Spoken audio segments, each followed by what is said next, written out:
and when he comes back, we were talking about a color revolution within the United States.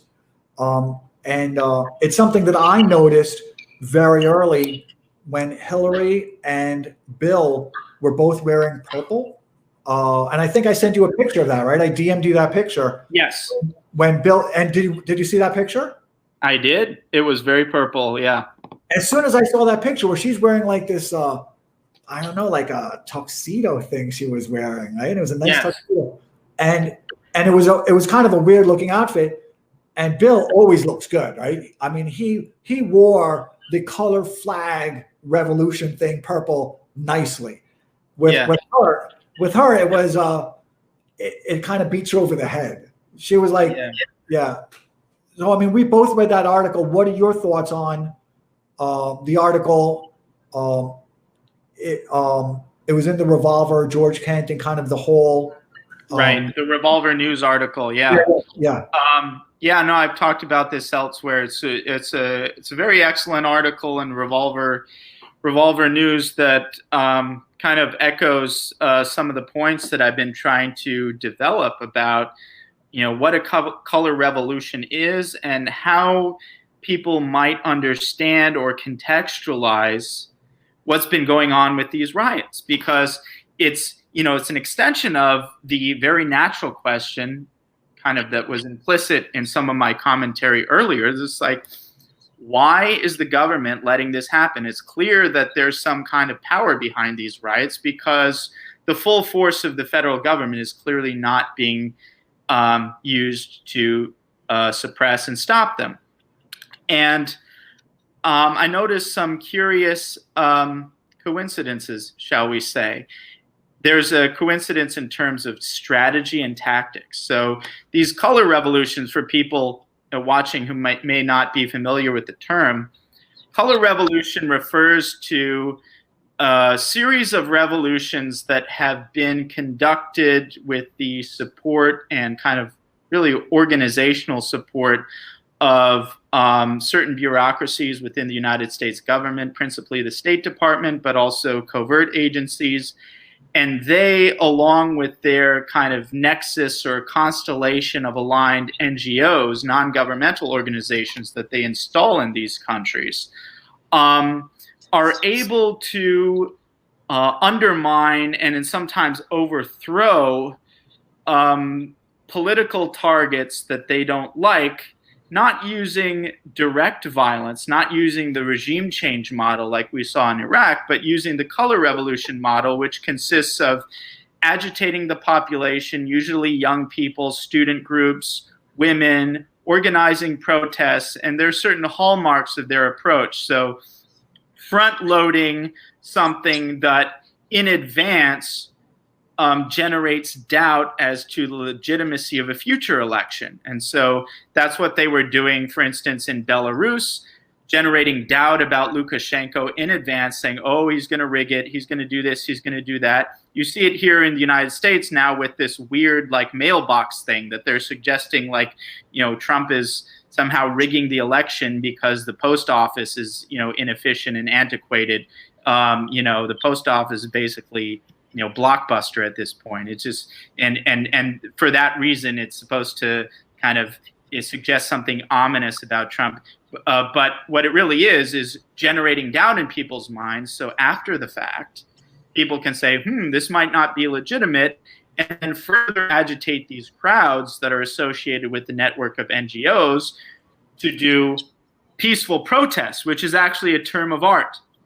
Peaceful protest is a term of art, you see.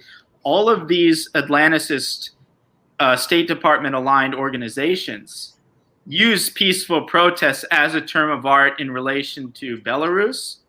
They've used it as a term of art in Ukraine, probably the most famous color revolution, the Orange Revolution, then later the Maidan protest. Victoria Nuland, who's a principal figure in these color revolutions, took the unusual step of actually going to the protests.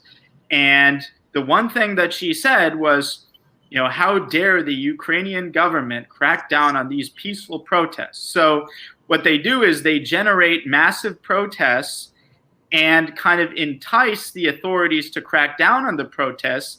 and they use those crackdowns as a pretext to further undermine the legitimacy of their target government.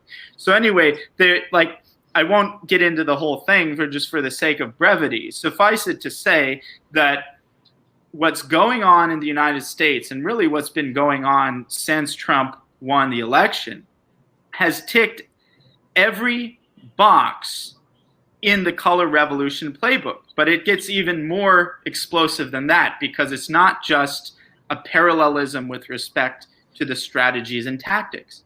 It's literally the same people. It's literally the people who are, in the State Department running Europe and Eurasia policy, who are there as color revolution experts, who have been running operations in Ukraine, Belarus, you name it. It's precisely those people who have been the principal players in this coordinated effort to undermine the legitimacy and ultimately overthrow Trump in this attempt to overturn the 2016 election. It's literally the same people. And so in the Revolver.news article that you refer to, it basically encapsulates the argument that I described in the person of George Kent, who is a Never Trump star impeachment witness, who, unlike his colleagues that he defended in his testimony, Jovanovich and Lieutenant Colonel Vindman and Bill Taylor and all these types who were actually fired on the basis of their testimony against effectively their boss, namely the president. This character, George Kent, despite being a key and star Never Trump witness, wasn't fired like those colleagues he defended. In fact, he was promoted. And the article that you mentioned at Revolver News points out the curious fact that he just happens to head Belarus at the State Department.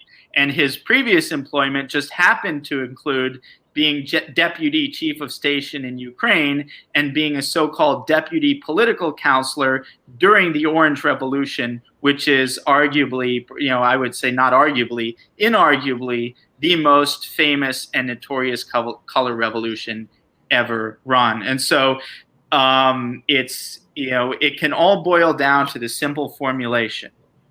It's the same people and it's the same playbook. They're running the same playbook against Trump, whom they hate, against all of the Eastern European leaders that they hate. Same people, same playbook. The color revolution in the Ukraine was called the Orange Revolution. Now we have Black Lives Matter. So we've gone from Orange Revolution to Black Lives Matter.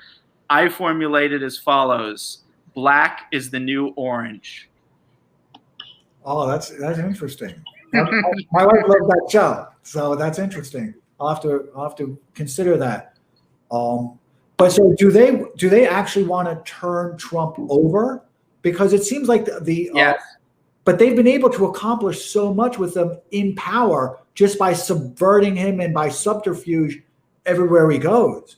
So I mean, that's true, but they would still be much better for him to get rid of him. And I think even more than Trump, like, just personally, Trump terrifies them in the sense that, I have mixed feelings about Trump. I'm generally a supporter. I think, he really needs to win in 2020 or otherwise we're all screwed. And I hope he wins. And, I wish he would listen to me more in terms of communication strategy. He's actually very good. It's just some people, in the communication shop just don't understand how to convey an effective message. Trump's instincts, for all of his, he's not a perfect man. He's a character.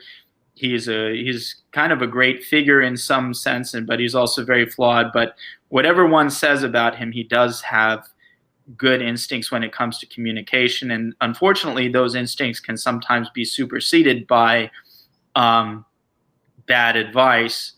But yes. Despite wait. Just to finish the point.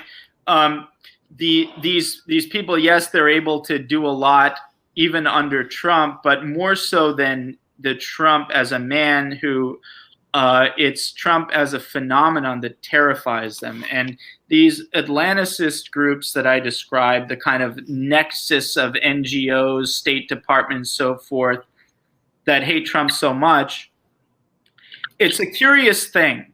You have three events that really come together to constitute the kind of operation landscape for these actors. And that is, number one, the Russian invasion of Crimea, which was very disruptive to these people. I'm not saying it was a good thing. It's disruptive because it all amounts to energy. And as a sophisticated person in finance, I'm sure you understand all of that probably more than I do. But it's largely about energy in that respect. But it wasn't only the Putin's incursion into Crimea. It was also two other events that are sort of the political twin towers from the point of view of this specific faction of the ruling class that I'm describing, and that is Brexit and the election of Trump. These Atlanticist groups view so-called populism as an existential threat to their power, and they treated those twin populist events as an existential threat on the order, if not more so, than Putin's invasion of Crimea and then the election of people that they don't approve of in Eastern Europe. And they were very cleverly able to combine those three events, killing three birds with one stone, or at least attempting to do so, by connecting them narratively and saying that Trump and all of these populist movements are basically extensions of Russia. And therefore, de facto, as a narrative matter, all of the energies associated with those populist victories are suspect as disinformation coming from Russia. And they were able to shut down vast swaths of the internet, actually. The whole internet censorship story actually aligns very closely with the interests and the activities of these Atlanticist groups. And you can look at, for instance, the Atlantic Council as a series of events called disinformation events. And disinformation is a term of art effectively used to shut down domestic speech under the pretext of national security. And so there are many components to this.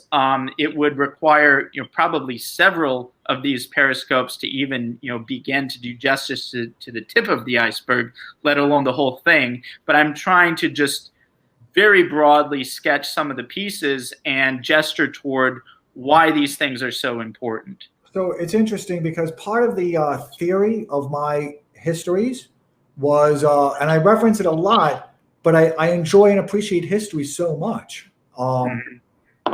really a lot.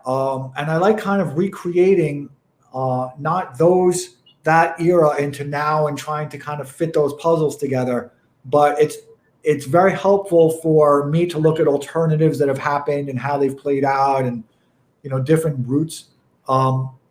So one of my takeaways from the Peloponnesian War and everything that played out was in the end, well, I can think of other events also, but in the end, tyrannies always turn inwards.